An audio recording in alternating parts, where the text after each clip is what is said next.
कसं आहे, हे सरकार इतकं बेमुरवतखोर आहे.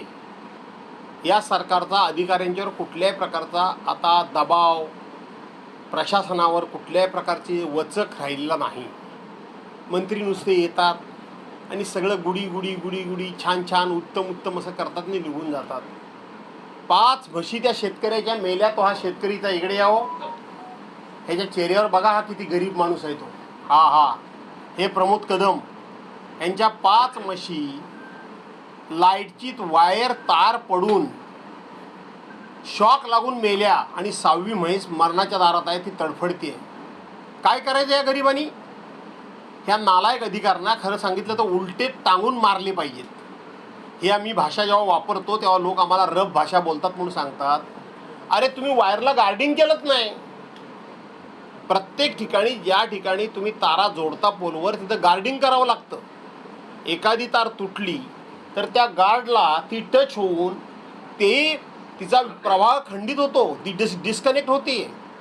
ज्या अर्थी ती तार खाली पडली आणि ती जिवंत राहिली म्हणजे त्यातून वीज वाहिनी वाहत राहिली, त्या अर्थी त्या ठिकाणी गार्डिंग झालेलं नाही.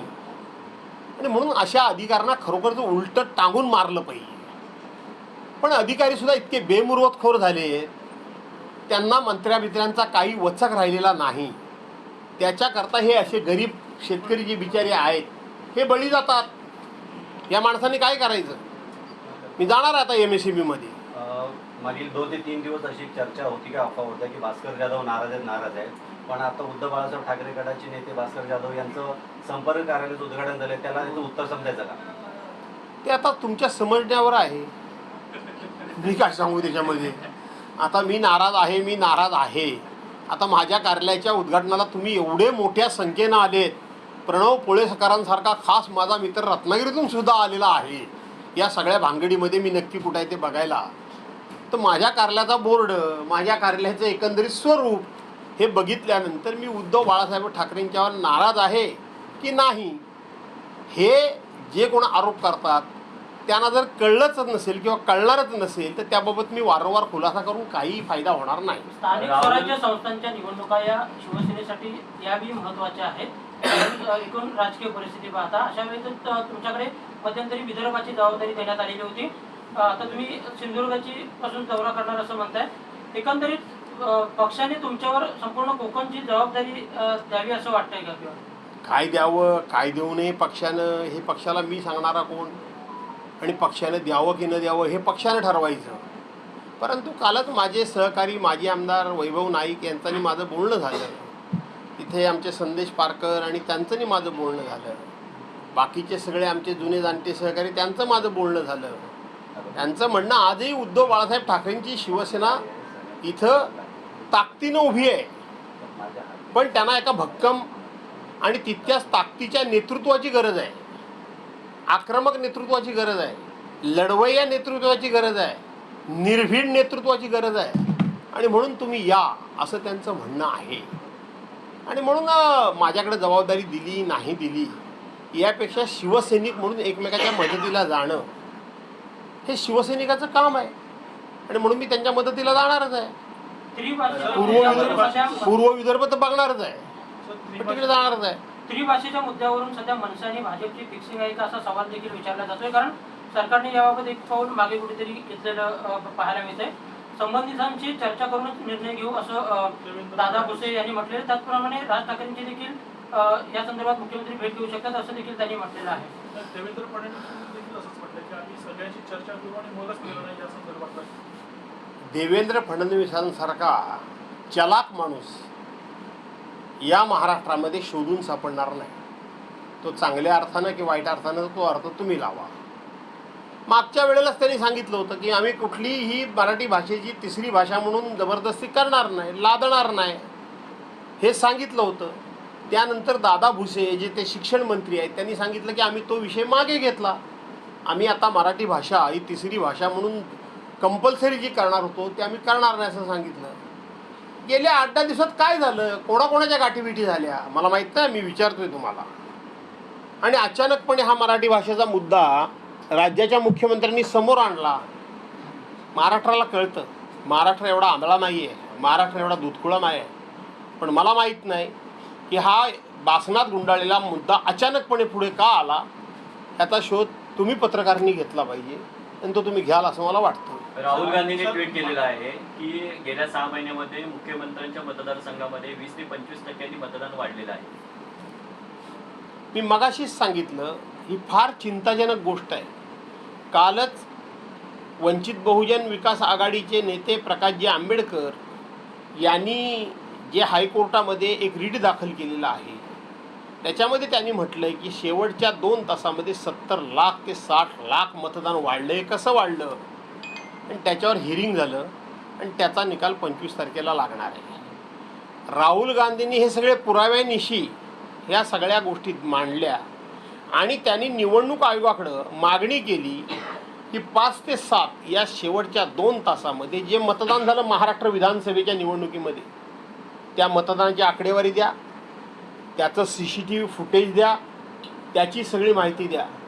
तुम्हाला माहीत आहे का, हे सरकार, या सरकारने ताबडतोब एक कायदा केला, एक नोट निवडणूक आयोगानं केंद्र सरकारकडे पाठवली आणि या सरकारने घाई गडबडीत कायदा केला की आता याच्या पुढं निवडणूक झाल्यानंतर झालेलं मतदान, ते मतदानाची पेटी किंवा EVM मशीन याच्यामधली आकडेवारी 45 दिवसात नष्ट करून टाकायची. का? तुम्ही जर स्वच्छ आहात, तुम्ही प्रामाणिक आहात, तुम्ही कुठल्याही प्रकारचं काळबेरं केलेलं नसेल तर ही घाई करून कायदा करून तुम्ही का असं, म्हणजे कोर्टामध्ये चर्चा सुरू आहे, विरोधी पक्ष सातत्यानं संशय व्यक्त करतोय, अशा पार्श्वभूमीवर तुम्ही हा कायदा केलात, जो कायदा नाही तो कायदा करून 45 दिवसामध्ये तुम्ही ते मतदान आणि त्याचा पुरावा नष्ट करायचा हा जो कायदा केलात, आज ही लोकशाही पूर्णपणे धोक्यात आहे, ही लोकशाही अडचणीत आहे. राहुल गांधी म्हणतात म्हणून त्यांची टिंगलटवाळी केली जाते, पण ते म्हणतायत याची दखल या देशामध्ये घेण्याची गरज आहे. सर, महाराष्ट्रातला 70% दूध धंदा झालेला आहे आणि त्यामुळे काय झालं की पुणे, नाशिक, नागपूर आणि संभाजीनगरमधले जे स्थानिक ब्रँड आहेत ते कुठेतरी संकटात आलेले पाहायला मिळतात. असं आहे प्रणवजी की उद्धव साहेब जे सातत्यानं सांगतायत की 2 गुजराती नेते आणि त्यांच्या जोडीला आता 3रा गुजराती नेता अदानी, म्हणजे देशाचे राज्यकर्ते 2 गुजराती नेते आणि 3रा अदानी, यांनी महाराष्ट्राचं आणि मुंबईचं संपूर्ण महत्त्व या ठिकाणी कमी करणं, ती खिळखिळी करणं आणि मुंबईला पूर्णपणे या ठिकाणी कंगाल करणं हे यांचं स्वप्नच आहे. त्याचाच हा परिणाम आहे. प्रत्येक गोष्ट महाराष्ट्रातली गुजरातमध्ये जाते कशी? गुजरातची प्रगती व्हायला आमचा विरोध नाही, पण महाराष्ट्राची प्रगती थांबवून महाराष्ट्रामध्ये डेव्हलप झालेले बिझनेस हे महाराष्ट्रातच ठेवण्याच्या ऐवजी ते गुजरातमध्ये नेऊन गुजरातची प्रगती करणं, पर्यायानं महाराष्ट्र खिळखिळा करणं, महाराष्ट्र दुबळा करणं, हा जो काही एक दुष्ट हेतू आहे आणि तो दुष्ट हेतू साध्य व्हावा म्हणूनच उद्धव बाळासाहेब ठाकरे यांचं सरकार पाडण्यात आलं. लोकांना असं वाटतं की उद्धव बाळासाहेब ठाकरेंचं सरकार पाडण्यात आलं, ते उद्धव साहेबांचे आमदार फुटले म्हणून ते पाडण्यात आलं, ते फोडले गेले. अजितदादा पवाराचा 70,000 कोटीचा भ्रष्टाचार गेला कुठं? सुनील तटकरेंची दिवाळी त्या ठिकाणी जेलमध्ये होणार होती, ती गेली कुठं? प्रफुल्लभाई इक्बाल मिरचीचे साथीदार होते, ते झालं काय? पुढं झालं काय? प्रताप सरनाईकांच्यावर एवढे आरोप झाले, ते झालं काय? रवींद्र वायकरांच्यावर आरोप झाले, त्याचं झालं काय? नवाब मलिकांच्यावर एवढे आरोप झाले, त्याचं झालं काय? भुजबळ साहेबांच्यावर एवढे आरोप झाले, त्याचं झालं काय? भावना गवळीवर एवढे आरोप झाले, त्याचं काय झालं? त्या ठिकाणी अर्जुन खोतकरांच्यावर आरोप झाले, त्याचं काय झालं? काय झालं काय? अशी 100 उदाहरणं मी देईन. आता सुधाकर बडगुजरना ह्यांनी घेतलं आहे आणि म्हणून जे काय चाललं आहे ते अतिशय अतिशय अतिशय ह्या देशाच्या एकतेला, अखंडतेला आणि पूर्णपणे स्वातंत्र्याला धोका देण्याचंच काम चाललं आहे. या देशातल्या जनतेनं सावध राहण्याची गरज आहे. उद्धव साहेब जे तळमळीनं, तडफेनं सगळी संकटं अंगावर घेऊन जे बोलतायत ते उगाच बोलत नाही आहेत, त्याचा शब्दशः अर्थ समजून घेतला पाहिजे. शिवभोजन जी योजना आहे तिला गेली 6 महिने निधीच मिळालेला नाही आहे सरकारतर्फे. शिवभोजनला निधी नाही, आशा वर्करना त्या ठिकाणी त्यांचं मानधन मिळत नाही, त्या ठिकाणी श्रावणबाळ योजनेचं मानधन मिळत नाही, संजय गांधी निराधार योजनेचं मानधन मिळत नाही, लाडक्या बहिणीला त्या ठिकाणी दर महिन्याचा देणारा हप्ता हा आदिवासी विकास योजनेतून पैसे काढून आणि मागासवर्गीय विकास योजनेतून म्हणजे समाज कल्याण विभागाच्या योजनेतून पैसे काढून दिले जातात. या राज्याचे अर्थमंत्री यांनी भयंकर गंभीर असं एक स्टेटमेंट केलं की ज्याची महाराष्ट्रानं दखल ज्या प्रमाणात घ्यायला पाहिजे ती घेतली नाही. काय म्हणाले अजितदादा, आम्ही पैसे कोणाला देतोय? आम्ही पैसे आदिवासी विकास योजनेचे पैसे काढून आदि विकास महिलांनाच देतोय. आम्ही समाज कल्याण विभागाचे पैसे काढून समाज कल्याण विभागाच्याच महिलांना देतोय. याचा अर्थ काय? तुम्ही योजना आखताना हे असे वेगवेगळे समाज विभागण्याची योजना आणलीत का? तुम्ही सरसकट सर्वांकरता एक योजना आणलीत. राज्याच्या तिजोरीतून आम्ही पैसे देऊ म्हणून सांगितलं. 46,000 कोटी रुपये राज्याच्या अर्थसंकल्पामध्ये आम्ही तरतूद केली म्हणून सांगितलं. आणि तुम्ही आदिवासी विकास योजनेचे पैसे तुम्ही आदिवासी विकास महिलांना देता. समाज कल्याण विभागाचे पैसे तुम्ही समाज कल्याण विभागाच्या महिलांना देता. म्हणजे राज्याची तिजोरी ही आदिवासी समाजाकरता आणि मागासवर्गीय समाजाकरता नाही, फक्त बाकीच्या समाजांकरता आहे का? काय चाललंय काय हे? पण मनाला वाटेल ते बोलायचं. आणि त्याच्यावर मुख्यमंत्र्यांनी आणखीन गंभीर अशा प्रकारचा त्यांनी कोट केलं की अजितदादा पवार बोलले ते आमची सगळ्यांची भाषा आहे, आमचं सगळ्यांचं तेच मत आहे, ते बोलले ते आम्हाला मान्य आहे. पुणे रेल्वे स्टेशनच्या नामांतरावरून सध्या वाद पाहायला मिळतोय. या रेल्वे स्टेशनला श्रीमंत थोरले बाजीराव पेशवे यांचं नाव द्यावं किंवा राजमाता जिजाऊ किंवा ज्योतिबा फुले यांचं नाव द्यावं अशी सध्या राजकीय पक्षांकडून मागणी होताना पाहायला मिळते. सरकारनं समाजामध्ये वाद लावण्यापेक्षा सरकारला सत्सक विबुद्धीला जे वाटेल ते सरकारने काम करावं. सरकारच्या सत्सक विबुद्धीला जे पटेल त्या पद्धतीनं आणि जनमानसाचा कानोसा घेऊन सरकारनं त्यातला निर्णय घ्यावा. परंतु 3 समाजाच्या लोकांना एकमेकाच्या विरोधात भिडवण्याचा हा डाव आहे. थोरले बाजीराव पेशवे हे कोणाचे? राजमाता जिजाऊ हिचा कोणाच्या? आमच्या सर्वांच्या. सावित्रीबाई फुले कोणाच्यात? आमच्या सर्वांच्यात. पण त्याच्यामध्ये समाजामध्ये वाद लावणं ही जी काही प्रवृत्ती सध्या महाराष्ट्रामध्ये बोकाळले त्याला सरकारनं आळा घालून त्या ठिकाणी सामंजस्याने हा प्रश्न सोडवावा असं मला वाटतं. प्रभाग रचनेला सचिवांना जे आहे ते मूळ विभागामध्ये हजर राहण्याच्या नोटीस आहेत ते समाज प्रशासनाने दिलेल्या आहेत सगळ्यात मंत्र्यांच्या जे खासगी सचिवांना. असं आहे की मध्यंतरी तुम्ही वाचलं असाल, ऐकलं असाल की कुठल्याही मंत्र्याला आपला OID नेमण्याचा अधिकार सुद्धा नाही. जे केंद्रामध्ये डिक्टेटरशिप सुरू आहे ती देवेंद्र फडणवीसांच्या राज्यामध्ये देवेंद्र फडणवीसांची डिक्टेटरशिप सुरू आहे. मी ठरवणार तुमचा PA कोण आहे तो, मी ठरवणार तुमचा OID कोण आहे तो, मी ठरवणार तुमचा सेक्रेटरी सचिव कोण आहे तो, मी ठरवणार तुमच्या विभागाचा निधी तुम्ही वाटायचा की नाही वाटायचा, मला वाटेल. काय झालं? उस्मानाबादचं काय झालं? धाराशिवचं काय झालं?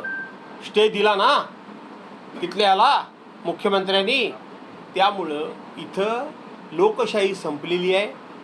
हे मंत्रिमंडळ हे सर्वांचं आपापल्या खात्यामध्ये, तुमचे मित्र आमचेही मित्र आहेत ते उदय सामंतांना एकदा खाजगीत विचारा त्यांच्या खात्याअंतर्गत त्यांना किती अधिकार आहेत ते.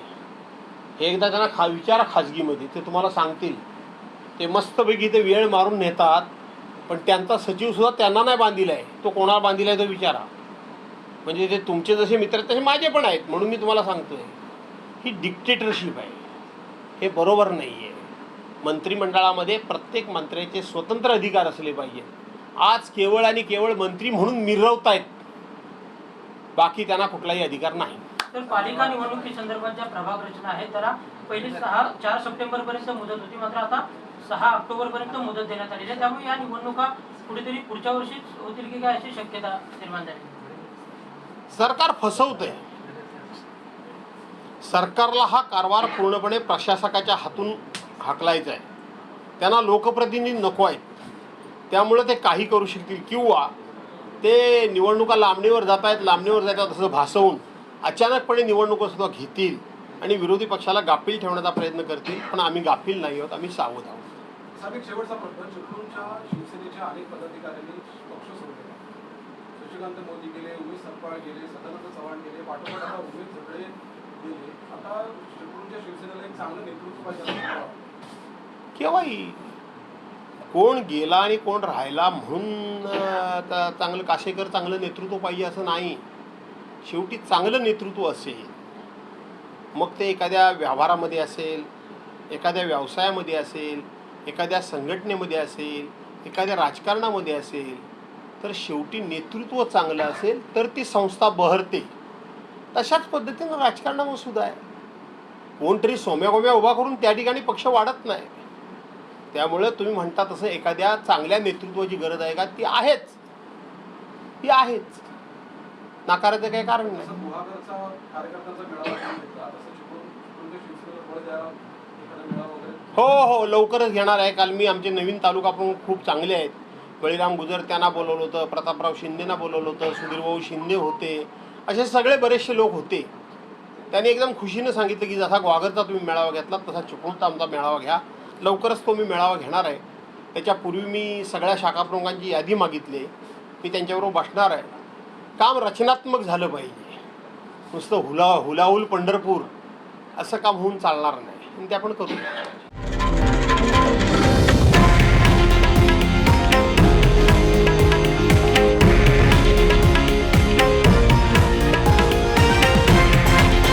हे आहे देशातील नंबर 1 न्यूज नेटवर्क आणि आपण पाहत आहात TV9 मराठी, एकमेव.